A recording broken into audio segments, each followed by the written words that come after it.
আসসালামু আলাইকুম guys, সেলিস dream. মনটা খুব খারাপ, গতকাল ভিডিও আপলোড করতে পারি নাই। আসলে ঢাকা মাইলস্টোন স্কুলের যে ঘটনা দেখেছি সেটা মনটা আমার খণ্ড বিখণ্ড হয়েছে। আসলে হয়তোবা প্রত্যেকটা মা কত কষ্ট পাচ্ছে, মানে ওগুলো আমরাও ফিল করতেছি, যদিও আমরা ওখানে উপস্থিত নেই। অনেক ফিল করতেছি, অনেক কষ্ট পাচ্ছি। যা হোক, ভিডিওটা আপনারা দেখবেন। আমার আজকে ছোট্ট ব্লগটা আপনারা অবশ্যই দেখবেন। তো জীবন আসলে কার জন্য থেমে থাকে, জীবন চলতে থাকে। তো ভিডিও ভালো লাগলে লাইক করে দিবেন একটা, আর চ্যানেলটা সাবস্ক্রাইব করে পাশে থাকবেন। আর সবাইকে সবসময় বলি, কাউকে সাবস্ক্রাইব করে আনসাবস্ক্রাইব করবেন না, এটা কিন্তু অনেক ক্ষতি হয়ে যায়। আপনারা অবশ্যই অনেকে অন্যজনকে সাবস্ক্রাইব করে আনসাবস্ক্রাইব করে দেন, এটা আমার বেলায় অনেক হচ্ছে। আমি বারবার রিকোয়েস্ট রাখি আমার ভিডিওতে। তো ব্লগটা শুরু করা যাক।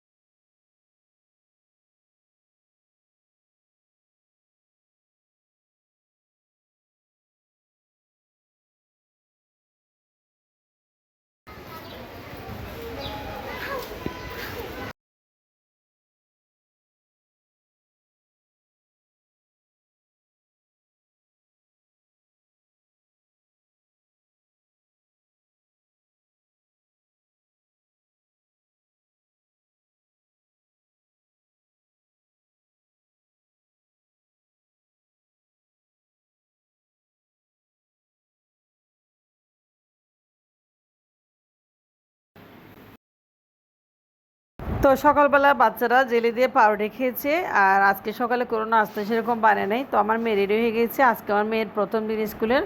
তো আমার ছেলে রেডি হয়ে গেছে, ছেলেকে আসলে আগে পাঠিয়ে দেবো, মেয়ের স্কুল ছেলের স্কুল একসাথে আজকে, কারণ আমার মেয়ে আজকে প্রথম দিন যাচ্ছে।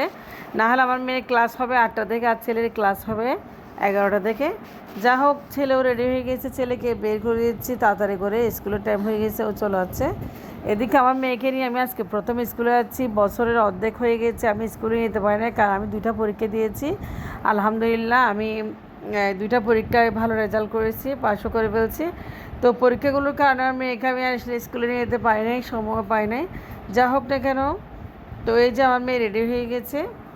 আর আলহামদুলিল্লাহ গতকাল আমার এলএলবি রেজাল্ট দিয়েছে, আমি ল পাস করেছি। সবাই আমার জন্য দোয়া করবেন, তো যাতে পরবর্তীতে আপনার পার হতে পারি। এই যে মেয়েকে নিয়ে বেরিয়ে গেছি, মেয়ে গেটের সামনে ছবি তুলতেছে।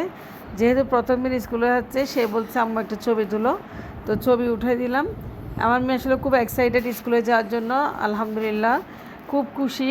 তো যা হোক, আমার মেয়েটা খুব একটু মানে কী বলবো, স্কুল এত উৎসাহী হয়ে গেছে স্কুলের প্রতি, আল্লাহ জানে বড় হলে আসলে কী করে। ছোটোবেলা থেকে অনেক উৎসাহী। যে গতকাল মাইলস্টোনের যে ছাত্রছাত্রীরা মারা গেছে, আসলে খুবই কষ্ট পেয়েছে। আসলে সব বাচ্চাদের যে দেহ পুড়ে গেছে, এগুলো দেখে আমি খুব আসলে কী বলবো, মর্মাহত, শোকাহত। তো মেয়েকে আমি স্কুলে যাচ্ছি আজকে প্রথম, যেহেতু মেয়েকে একটু ভিডিও করতেছি, আর আমিও সাথে আছি। এটা হচ্ছে আমি যেখানে থেকে ওখানে আবাসিক এলাকা, ওই এলাকা থেকে আবার বের হচ্ছি। আমাদের এখানে কোনো রিক্সা নেই, আমরা গেট থেকে বের হলে রিক্সা পাবো। যাই হোক, আমি আর আমার মেয়ে গেট থেকে বের হয়েছে আস্তে আস্তে, আর মেয়েও আসতেছে আর পিছনে পিছনে। তো রিক্সা উঠে গেলাম। মাঝে মধ্যে আমরা রিক্সা যাই, মাঝে মধ্যে হেঁটে যাই। যাক, আজকে দেখে দেরি একটু, আজকে আমার মেয়ে মাত্র প্রথম, তো ভর্তির মতো আসলে আজকে মানে আমি ঘুরে আনতে যাচ্ছি, কাল থেকে ক্লাস করবে। তো রিক্সা করে চলে যাচ্ছি মা মেয়ে দুজন। তো এদিকে স্কুলও প্রায় চলে আসছে। আসলে খুবই যানজট, বাইরে অনেক যানজট, অনেক রোদ। দেখেন আমার মেয়ের স্কুল হচ্ছে বাকলিয়া চাইল্ড হেভেন স্কুল।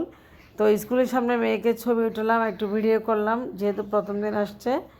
তো আমার মেয়ে ওরিয়েন্টেশন ক্লাসও করতে পারে না আসলে, এই বছরের শেষে একদম ক্লাস করতে চলে আসছে। আসলে মেয়ে বাসায় বসে আছে, সেই জন্য ওর বাবা বলছে স্কুলে দিয়ে দাও, যা হোক না স্কুলে গিয়ে লেখালেখি হলো করবে। তো আমার মেয়ের বয়স 4 বছর, সেহেতু অনেক ছোটো। তো স্কুলে গড়িতে ঢুকিয়েছে, আর মেয়ে স্কুলে উঠে গেছে, দেখেন স্কুলে প্রায় চলে আসছে। তো আজকে ক্লাস করবে না হয়তো আমার মেয়ে। আজকে আমার মেয়েকে আমি একটু ভর্তি করো বা একটু কথা বলবো, বা ক্লাস একটু দেখবে, সব কিছু দেখবে, নতুন নতুন ক্লাস দেখবে। তো যেহেতু আমার মেয়ে আমার তার খালামণিকে পেয়েছে, তো খালামণিকে জ্বর হচ্ছে দেখেন। তো এটা হচ্ছে স্কুলে চাকরি করে আপাটা, আসলে আমাকে বোন ডাকছে। আর আমার মেয়েকে খুব বেশি ভালোবাসে, উনি অনেক ভালোবাসে, সেক্ষেত্রে উনি আমার মেয়ের খালামণি হয়। তো আমার মেয়ে ক্লাসে বসছে আজকে প্রথম দিন আসলে। তো যা হোক ও আসলে তেমন ক্লাস করে না, আজকে খেলাধুলা করছে। খুব এক্সাইটেড, এরকম এক্সাইটেড আসলে আমি কখনো কল্পনা করতে পারিনি আমার মেয়ে যে ঘুম থেকে উঠে 7টার দিকে মানে স্কুলে যাবে, এটা কল্পনার বাইরে। সবাই আল্লাহর রহমত, সবাই আল্লাহর প্রশংসা, দাবিদার সবকিছু আল্লাহ। যাই হোক আমার মেয়েকে নিয়ে আমি স্কুল থেকে বেরিয়ে যাবো, কারণ আমার মেয়ে স্কুল থেকে চলে আসবে। খালাস যেহেতু ক্লাস করবে না, সেহেতু আমার মেয়ে স্কুল থেকে চলে আসবে। তো একটু খেলাধুলা করতেছে, আমি এক টিচারের সাথে কথা বলতেছি। তো ওইদিকে দেখেন অনেক বন্ধু পেয়েছে, অনেক বান্ধবী পেয়েছে, সে অনেক এক্সাইটেড। তো বাচ্চা হিসেবে আমার মেয়ে প্রথম স্কুলে হিসেবে আমি কান্না করে না, অনেক সাহসী মাশাআল্লাহ। যা হোক তার মায়ের মতো হয়েছে হয়তো বা। এদিকে মেয়েকে স্কুল থেকে নিয়ে বাসায় চলে আসছি, কারণ আজকে স্কুলে ক্লাস করবে না আমার মেয়ে, সেজন্য বাসায় চলে আসতেছি। তো আমার মেয়ে বলছে, মা মিনা দেখো, মিনারা যেদিকে আমার মেয়ে দাঁড়িয়ে গেছে এবং ছবি তুলতেছে। সে খুব মহা খুশি আসলে আজকে স্কুলে গিয়ে। তো আজকে স্কুলে ফার্স্ট আসলে আমি একটু কান্না করে নাই, অনেক ছেলে মেয়ে আছে প্রথম স্কুলে কান্না করে, তো আমার মেয়ে কান্না করে নাই মাশাআল্লাহ। আমার মেয়ে খুবই কি বলবো এনজয় করছে, খুবই মজা করছে, ক্লাসে সবার সাথে সব মেয়ে বন্ধুদের সাথে কথা বলছে, পরিচিত হয়েছে। তো যাই হোক আমার মেয়ে লট্টু আছে আসলে পানি থাকে, ছাবি চাবি পানিগুলো নিয়ে ফেলতেছি। তো দেখেন পানি একদম নেই, লট্টু মাছ এখন পানি ছাবিয়ে নিয়েছি। তো লট্টু মাছে দিয়েছি প্রথমে লবণ, তো দিয়েছি মরিচের গুঁড়া দিয়েছি, আর দিয়েছি হলুদের গুঁড়া। এখানে দিয়েছি আমি মশলা, গরম মশলা দিয়েছি কর্নফ্লাওয়ার,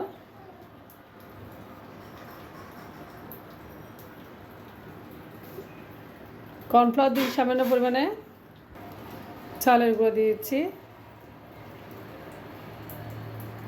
এখানে চালের গুঁড়ো দিয়ে দিয়েছি আমি, দিয়েছি ময়দা, সামান্য দিয়েছি বেসন। সব কিছু দিয়ে এখন আমি মেখে নেব। দেখেন কত সুন্দর করে মেখে নিচ্ছি।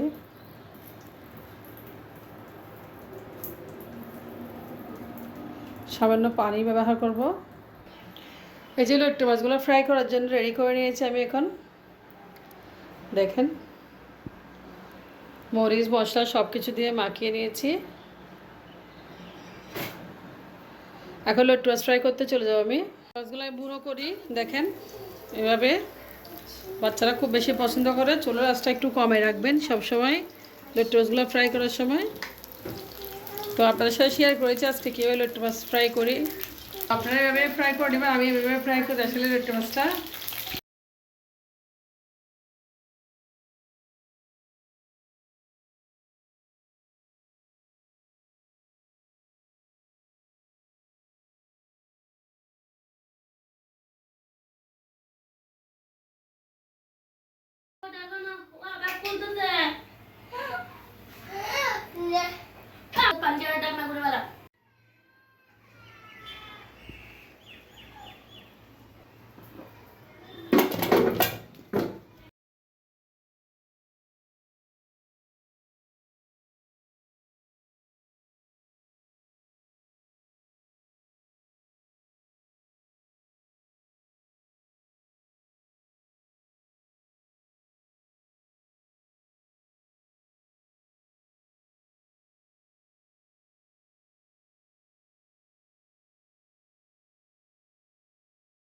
তো এভাবে আমি লট্টু মাছটা ফ্রাই করি।